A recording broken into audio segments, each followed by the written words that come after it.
যে আপনি যেই সাইকেলটা 20,000 টাকা দিয়ে কিনছেন, আপনি কি আদৌ সেই সাইকেলটাতে 20,000 টাকার পার্টস পাচ্ছেন? উত্তরটা একবারেই হবে না, মোটেই। তো বিষয়টা এমন যে আমি কাস্টম মেড সাইকেল কেন পছন্দ করি, যেগুলো বাজারের সাইকেলগুলো আছে এগুলোর থেকে। বাজারে তো অনেক ভালো ভালো সাইকেল আছে, ফনিক্স আছে, কোর আছে, তারপর এদিকে ভেলোস আছে, হ্যাঁ, আবার দুরন্তরও বেশ কিছু সাইকেল খুব ভালো বানানো শুরু করেছে।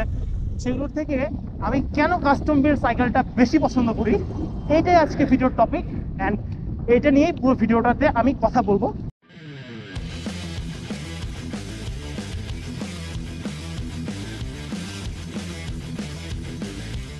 আপনি একটা জিনিস চালাবেন, আপনি একটা জিনিস অনেক লং টাইম ধরে ইউজ করতে চাচ্ছেন, তাহলে জিনিসটা আপনার পছন্দ মতো তৈরি করাটাই বেটার। আপনি কত বড় হ্যান্ডেল বার চান, আমি বড় চাই, আপনি ছোট চাইতে পারেন।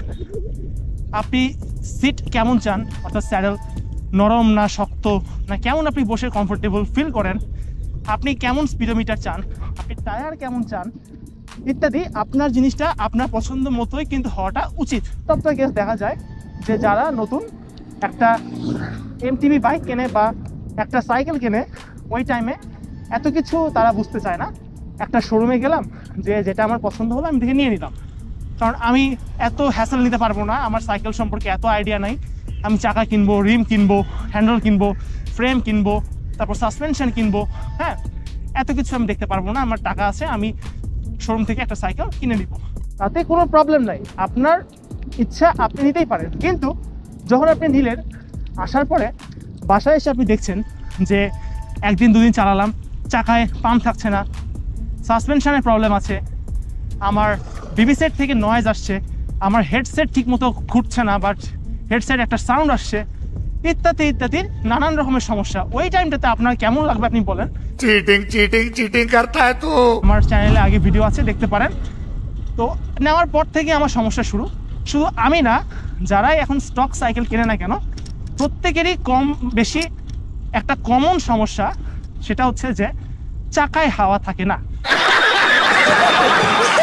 একটা সিক্রেট আমি বলে দিচ্ছি, আপনি যে সাইকেলটা 20,000 টাকা দিয়ে কিনলেন, সেই সাইকেলটা সর্বোচ্চ বানাতে খরচ হয়েছে 10 থেকে 12,000 টাকা, ঊর্ধ্বে গেলে।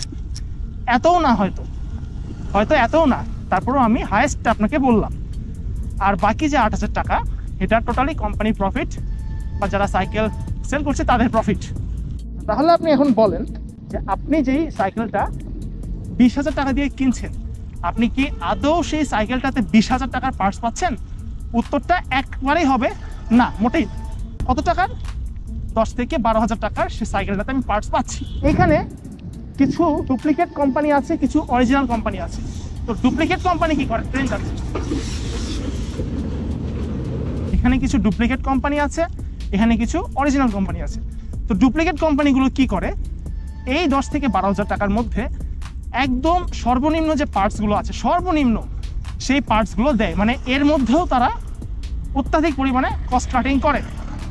ওকে, তাহলে আপনি বলেন, আপনার যেই সাইকেলের টিউব বা যে সাসপেনশনটা, এটার পাম্প কেন যাবে না? আপনাকে তো ভাই দেওয়াই হয়েছে একটা, মানে 100 টাকার একটা টিউব, হ্যাঁ, একদম নর্মাল লোকাল টিউব। আপনি ব্র্যান্ডের সাইকেল কিনছেন, একদম কোর নিও 600 একটা ব্র্যান্ড সাপোজ, তো আপনার হিসাবে কিন্তু এই ব্র্যান্ডেরই সব পার্টস দিবে, তাই না? বাট না, আপনি দেখবেন, আপনি একটু কম টাকায় সাইকেল কিনলে লাল টিউব দেখতে পাবেন, লাল টিউব, যেটা একেবারেই বাজে টিউব, এবং এইটার পাম্প একদমই থাকে না। হ্যাঁ, মানে সমস্যা হবেই, দুদিন পরে হোক বা 1 মাস পরে হোক, সমস্যা 100% হবে, খুব দ্রুতই সেটা হবে। আর আমি যদি এই টাকাতে একটা কাস্টম বিল্ড সাইকেল বিল্ড করি, তাহলে কি হবে যে আমি আমার পছন্দ মতো পার্টস দিতে পারছি। আমি ইচ্ছা করলো আমি ভেলোসের টিউব দিতে পারলাম। হ্যাঁ, টাকাটা একটু বেশি লাগবে, সবার কাছে টাকা থাকে না, এটা সত্য। কিন্তু এটাও সত্য কথা যে যারা 20,000 টাকা দিয়ে একটা শোরুম থেকে সাইকেল কিনতে যাচ্ছে, তাদের কাছে ওই 20,000 টাকাতে একটা ভালো মানে কাস্টম বিল্ড সাইকেল বিল্ড হয়ে যাবে। কিন্তু এটা তারা বুঝতে চায় না। কেন বুঝতে চায় না? ফ্রেমগুলো যে রকম হয়, মানে চাইনিজ ফ্রেমগুলো, এগুলো এতটাই চাকচিক্যপূর্ণ হয় যে আপনি যদি প্রথমেই দেখেন, তাহলে আপনার ভালো লেগে যাবে যে এই ফ্রেমটা আমি নিব বা এই সাইকেলটা নিব। তারা এত সুন্দর করে সেটাকে বানায়, কিন্তু ভিতরে মাল মশলা একেবারেই বাজে থাকে। তখন মন খারাপ হয়ে যায়, হতাশ হয়ে যায় যে কেন এটা কিনলাম। 20,000 টাকাতে যে আমি একটা কাস্টম বিল্ড সাইকেল বানাচ্ছি, এইখানে আমার 20,000 টাকারই পার্টস আছে। আমার এখানে 20,000 টাকারই পার্টস আছে। তাহলে বুঝতে পারছেন যে আমার 12,000 টাকার পার্টসের কি মানে আমাকে ফিডব্যাক দিবে, আর আমার 20,000 টাকার একটা পার্টসের কি ফিডব্যাক দিবে। এখানে কিন্তু কোনো প্রফিট নাই, কারণ এটা আমি নিজেই বানাচ্ছি, এটা কোনো কোম্পানির কাছে যাচ্ছে না। খালি সাইকেল বিল্ড আপের চার্জ 1500 টাকা কি 2,000 টাকা, সেটা যে বানায় তাকে দিতে হয়, ওটা পরের বিষয়। আমি দাবি করতে পারবো যে আমার এই পার্টসের এই মূল্য, আমি এই পার্টস থেকে এইরকম একটা ফিডব্যাক পাবো, এত বছর চালাতে পারবো, বা এত মাস চালাতে পারবো, বা এত দিন চালাতে পারবো, ঠিক আছে? যেটা আপনাকে ওই স্টক পার্টসগুলো থেকে আপনি আশা করতে পারবেন। আভাতে ডিস্টেন্স কেন কাউন্ট হচ্ছে না, তো পরে দেখি যে আমার জিপিএস ভুলবশত হয়তো চাপ করে অফ হয়ে গেছে। তো যাই হোক, এখন জিনিসটা ওকে। তখন অটো পজ হয়েছিল এত রাস্তা। এই কারণে আমি কাস্টম বিল্ড সাইকেল পছন্দ করি, এবং যারা কাস্টম বিল্ড সাইকেল সম্পর্কে জানে না বা বোঝে না, তাদের জন্য এই ভিডিওটা বানানোর চেষ্টা করলাম।